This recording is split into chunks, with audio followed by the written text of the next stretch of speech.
Oliver Thompson sat alone in his small office, staring at his computer screen. The soft glow highlighted the tiredness in his eyes after another long day. As the only black tech advisor at Bright Vision Technologies in London, he often felt invisible. Despite his brilliant ideas, another meeting where no one heard me, he whispered to himself, organizing notes for tomorrow's important presentation. The office had emptied hours ago, but Oliver always stayed late, determined to make his work impossible to ignore. The wall clock ticked loudly in the quiet room. Outside his window, London's evening lights began to twinkle against the darkening sky. His office was small but neat, with family photos carefully arranged beside complex diagrams of his AI ethics framework. At 42, Oliver had worked twice as hard as his colleagues to earn his position. His journey hadn't been easy, from a working-class neighborhood in Birmingham to graduating top of his class, then climbing through companies where he was often the only person who looked like him in the room. Oliver rubbed his tired eyes and looked at the presentation on his screen.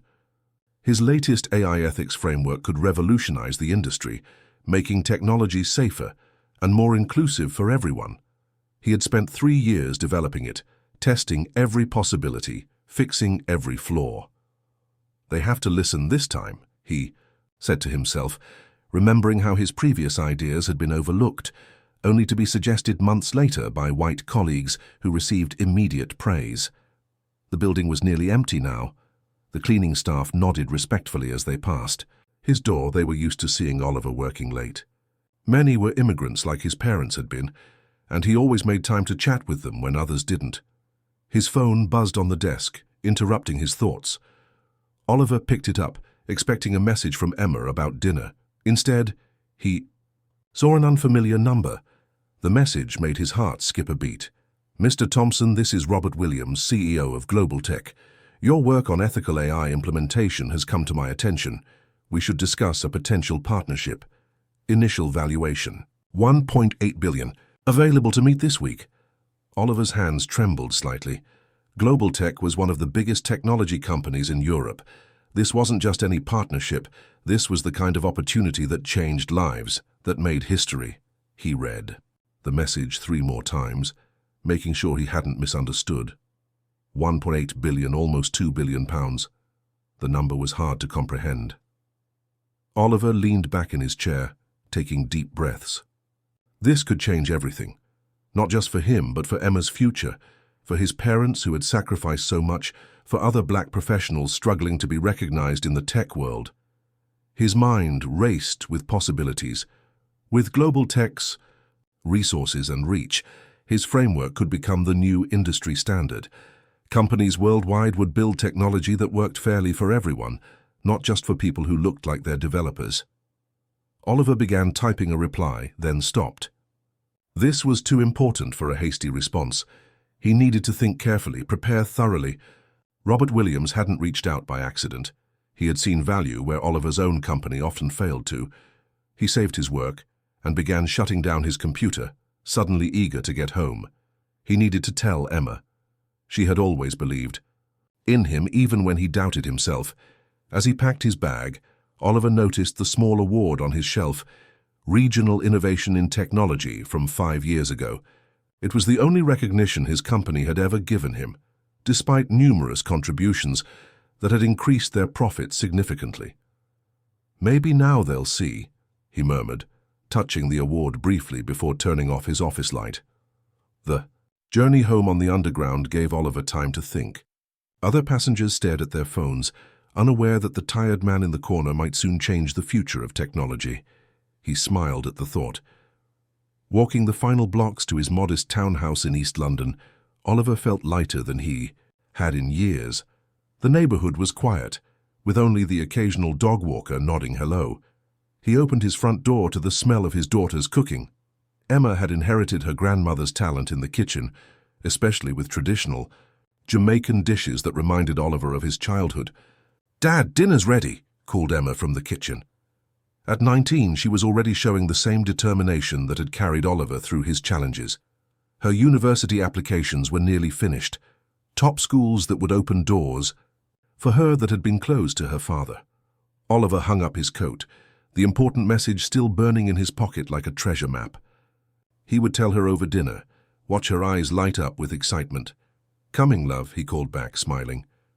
No matter what happened at work, Emma always reminded him why he persevered. For tonight, he would enjoy this moment of possibility, this promise of recognition long overdue. The global tech boardroom fell silent as Oliver finished his presentation. 20 executives in expensive suits stared back at him. The modern room with its glass walls overlooked the Thames, making Oliver feel as if all of London was watching this moment. He stood tall, despite feeling small.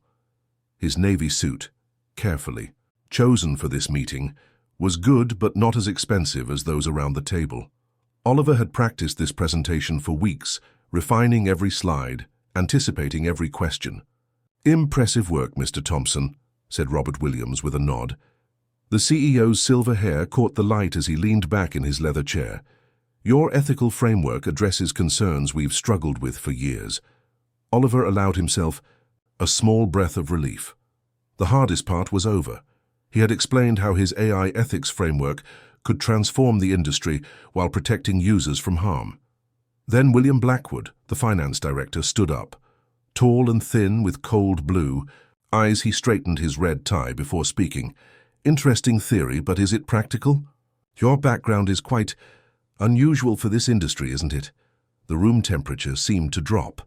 Oliver felt his stomach tighten, recognizing the familiar tone that had followed him throughout his career. "I have 15 years of experience. And 2 advanced degrees from Oxford," Oliver replied calmly, though his heart raced beneath his calm exterior. Yes, William waved dismissively as if shooing away a fly. "But this partnership represents nearly £2 billion. We need someone with traditional credentials." The word traditional hung in the air. Everyone knew what William meant without him having to say it directly. A woman with short blonde hair, Susan from legal, shifted uncomfortably in her seat. 2 younger executives exchanged glances. Robert Williams' face remained unreadable. "Perhaps Mr. Thompson could explain how his unique perspective influenced this framework," William continued, his voice smooth as silk but sharp as a knife. Oliver took a deep breath. He had faced this before. "My framework is built on universal ethical principles combined with cutting-edge technology. Its strength comes from considering perspectives often overlooked in AI development." William smiled thinly. "Very nice words, but this partnership would make you extraordinarily wealthy overnight. I wonder if that affected your assessment of risks." Oliver felt heat rise to his face. "The framework stands on its technical merits, which I've outlined in detail." The room grew increasingly uncomfortable as William continued pointing out supposed flaws in Oliver's work, using language that subtly questioned his belonging in this boardroom, in this industry, in this moment. "The learning curves you've projected seem optimistic," William said, emphasizing words that suggested Oliver was not just wrong but fundamentally unsuitable. Robert Williams finally raised a hand. "I think we've covered enough ground today. Thank you, Mr. Thompson. We'll discuss internally and be in touch. Perhaps you should reconsider your approach," William concluded with a smile that didn't reach his eyes. "We might be interested in certain elements, properly modified, of course." Oliver understood the message clearly. Change everything to match their vision, or there would be no deal. The meeting ended with polite handshakes and empty promises to be in touch soon. As Oliver packed his presentation materials, he noticed how executives who had seemed interested now avoided eye contact. Outside, London's grey sky matched Oliver's mood. The excitement that had carried him into the meeting had evaporated, replaced by a familiar heaviness. Walking back to the train station, Oliver called his friend James, a fellow tech professional who had supported him through similar situations before. "How did it go?" James asked immediately. "They didn't reject my work, they rejected me," Oliver replied, his voice steady despite the hurt beneath it. He described the meeting as he walked past busy shops and cafes where people lived ordinary lives without having their worth questioned at every turn. "It was the same old story," Oliver explained. "Blackwood might as well have said, 'You don't belong here,' directly. It would have been more honest." "And Robert Williams?" "I thought he sought you out specifically," James asked. Sat there silently while Blackwood tore into me, Oliver replied, stepping around a puddle. Some support. Listen to me, James said firmly. They're scared. Your framework is better than anything they've developed internally. Blackwood probably felt threatened. Maybe, Oliver said, unconvinced. Don't let them dim your light, James replied firmly. Remember when we started in this industry? They said we wouldn't last a year. Now look at us. As Oliver approached the train station, a light rain began to fall. He thought about Emma waiting at home, excited to hear about his big meeting. What would he tell her? Oliver paced his living room all night, Emma's university acceptance letter on the coffee table. The weak light of early morning crept through the curtains, but he hadn't slept at all. The letter from Cambridge University, Emma's dream school, should have been cause for celebration. Instead, it reminded him of all that was at stake. The Global Tech Partnership would easily pay for her education, not just tuition, but the best. Accommodations, study abroad opportunities, and freedom from the part-time jobs that had stretched Oliver thin during his own university days. Emma could focus entirely on her studies, free from financial worry. Oliver stopped at the window, watching the quiet street come to life with early morning workers. His reflection looked tired, with dark circles under his eyes. Behind him, Emma's letter seemed to glow on the table, a bright future waiting to be claimed. At what cost? His phone buzzed. Another message from Robert Williams. We're still interested. William is just concerned about implementation. We can work something out. Oliver put the phone down without answering. The message sounded friendly, but he knew what work something out really meant. Dad, what's wrong? Emma asked, finding him still awake at 5 a.m. She stood in the doorway in her pajamas, her hair wrapped in a colorful scarf like her grandmother used to wear. Oliver forced a smile. Just work stress, he answered, not wanting to burden her. Go back to sleep, it's early. Emma frowned, not believing him. Is it about the Global Tech meeting? I thought that was your big break. It's complicated, Oliver said, avoiding details. Adult stuff. Nothing for you to worry about. Dad, I'm not a child anymore, Emma said, sounding so much like her mother that Oliver's heart ached. You can tell me the truth. Sometimes in business, people want you to be something you're not, Oliver finally said. I'm just figuring out what to do about that. Emma nodded slowly. Like when my art teacher wanted me to paint normal subjects instead of my community portraits. Oliver smiled at her understanding. Something like that, but with much bigger stakes. After breakfast, with Emma back in her room studying, Oliver made an important call. Later that morning, he visited his former professor, Dr. Margaret Wilson, at her small office at the university. At 70, Margaret still taught 2 classes and mentored promising students. Her office walls were covered with photos of successful former students. Oliver's picture from 15 years ago hung near her desk. They want me to change everything about my approach, Oliver explained, sitting across from her desk. Basically, they want my name on their ideas. He described William Blackwood's comments in detail, the subtle attacks on his background, the dismissal of his expertise. And the money? Margaret asked, her eyes sharp behind her glasses. Life-changing, Oliver admitted. Emma's university is sorted. My parents could finally retire properly. I could fund other black tech startups. Margaret listened carefully, her weathered hands folded on her desk. When Oliver finished speaking, she was quiet for a long moment. Do you remember when you first showed me your ethics framework idea? She finally asked. Oliver nodded. 3 years ago.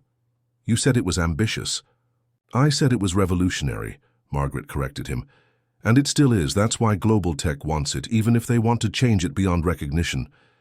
She stood up and walked to her window, looking out at the campus where she had taught for 40 years.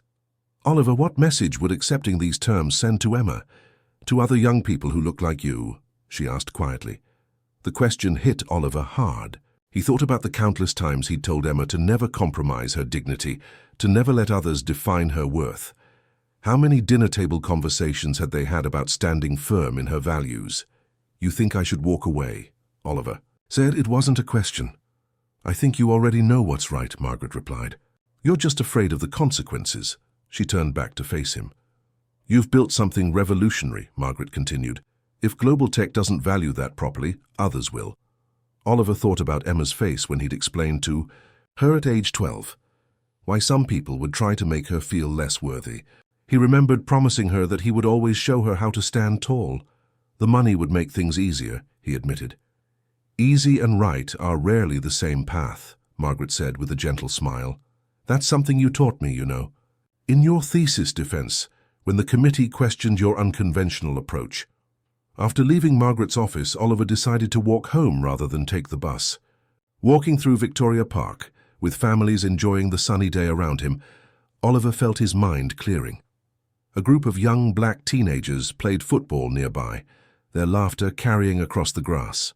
Oliver watched them, thinking about Emma's generation and the world they would inherit. The pathway curved around a small pond where ducks swam peacefully.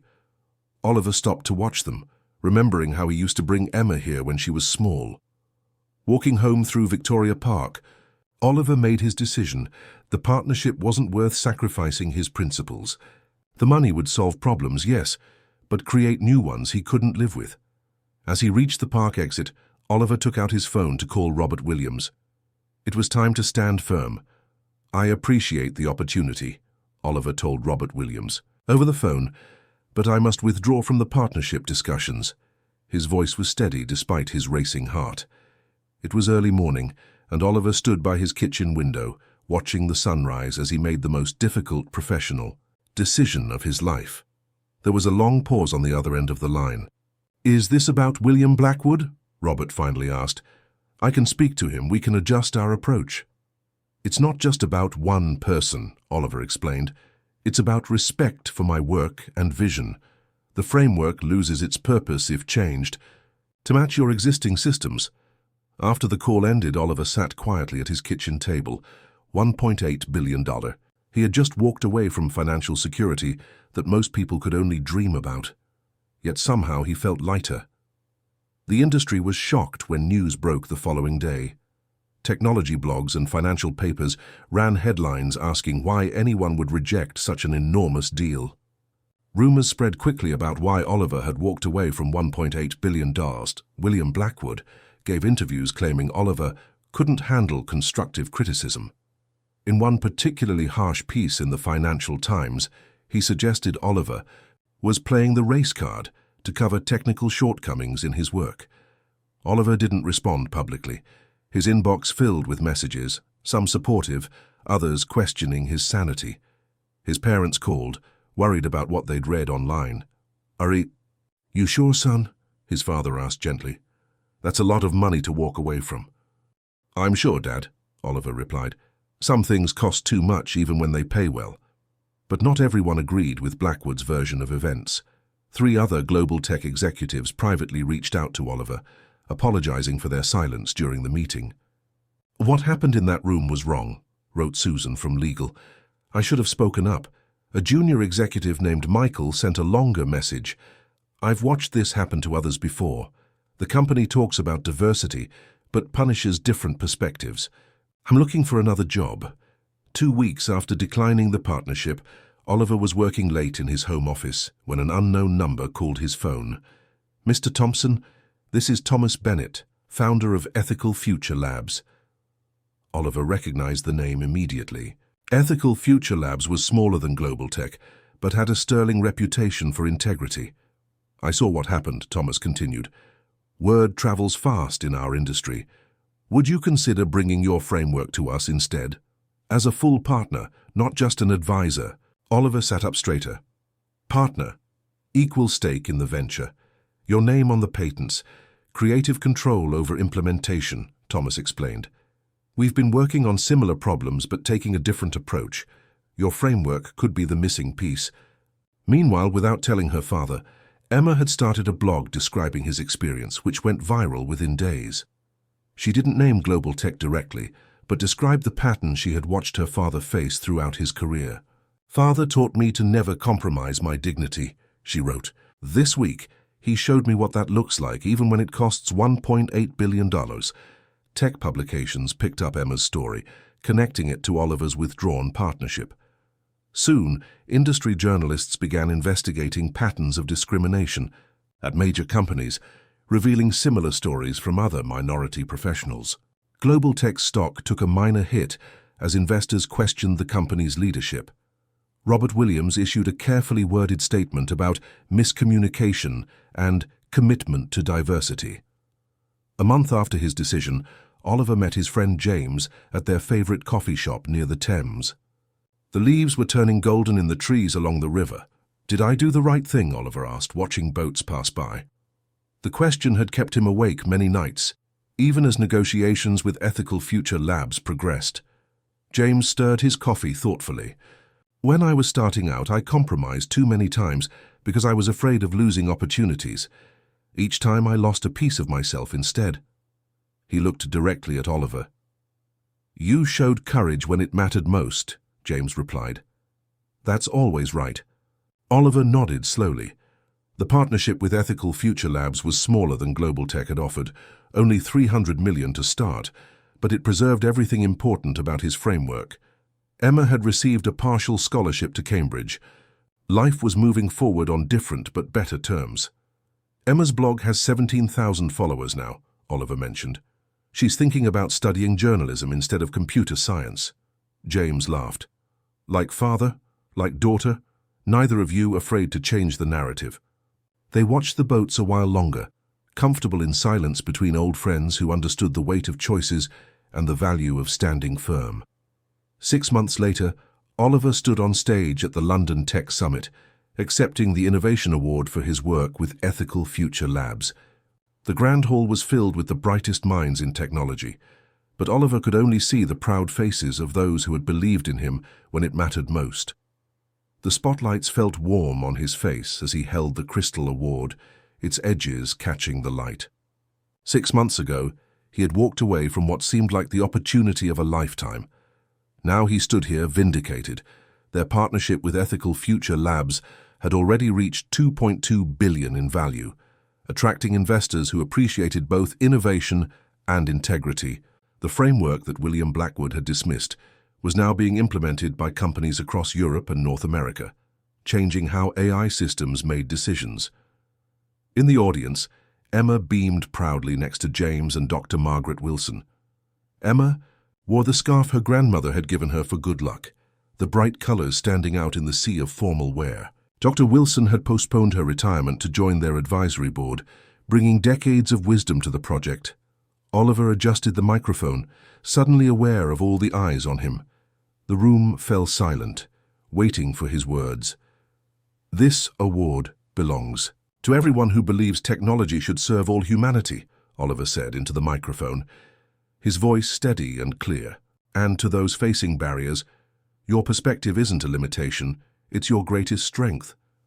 He spoke about the journey that had brought him here, not just the past 6 months, but the years of being overlooked, of having to work twice as hard for half the recognition. He didn't mention Global Tech or William Blackwood by name, but many in the audience shifted uncomfortably, aware of the story that had made headlines. The most powerful innovation comes when we include voices that have traditionally been silenced, Oliver continued. "My team at Ethical Future Labs represents 12 countries and speaks 17 languages. Our different perspectives aren't a weakness, they're why our framework works better than any other." After his speech, Oliver shook hands with industry leaders who had previously ignored his emails. Several offered partnerships, investment opportunities, speaking engagements. The world had suddenly opened up to him. As the formal part of the evening ended and people gathered in small groups with drinks, a young programmer approached Oliver. She was barely 20, with bright eyes and nervous energy. "Mr. Thompson, I'm Lisa," she said, extending her hand. "I just wanted to say thank you. Your story inspired me to stay in tech when I was ready to quit." Oliver shook her hand warmly. "What made you want to leave?" "My ideas were always ignored, then presented by someone else later," she explained. "I thought maybe I didn't belong. Then I read about you walking away from billions because they wouldn't respect your work. It made me realize I wasn't the problem." Oliver introduced Lisa to Thomas Bennett, who immediately engaged her in conversation about her work. By the end of the evening, she had an invitation to interview at Ethical Future Labs. Emma joined her father as the crowd thinned, slipping her arm through his. "Did you see William Blackwood's face when they announced your name?" she asked with a grin. Oliver hadn't noticed. "He's here?" "Front row," Emma confirmed. "Left right after your speech." Later that evening, as Oliver loosened his tie in his hotel room, his phone pinged with an email notification. It was from Robert Williams. Global Tech was restructuring its leadership after an internal review. William Blackwood had been asked to resign. The email was brief but clear. An independent investigation had revealed a pattern of behavior that violated company policies. Robert closed with a simple line. "You were right to walk away. I should have been braver." Oliver showed the email to Emma, who had joined him for a late room service dinner. "Justice," she said simply, biting into a chip. The next morning, Oliver declined 3 interview requests from technology publications wanting to discuss Blackwood's departure. He had no interest in celebrating anyone's downfall, only in building something better. As Oliver walked home through London's twinkling lights the following evening, he felt at peace. The path had been difficult, but worth every step. His phone buzzed constantly with messages from potential investors, but he silenced it, wanting to enjoy this moment. He stopped on Waterloo Bridge, looking out over the Thames. 6 months ago he had stood in this exact spot, wondering if he had thrown away his career. Now he understood it had been the moment everything changed. A group of young students walked past, one wearing a T-shirt with the logo of his AI ethics framework. Oliver smiled to himself. Some victories couldn't be measured in billions of pounds,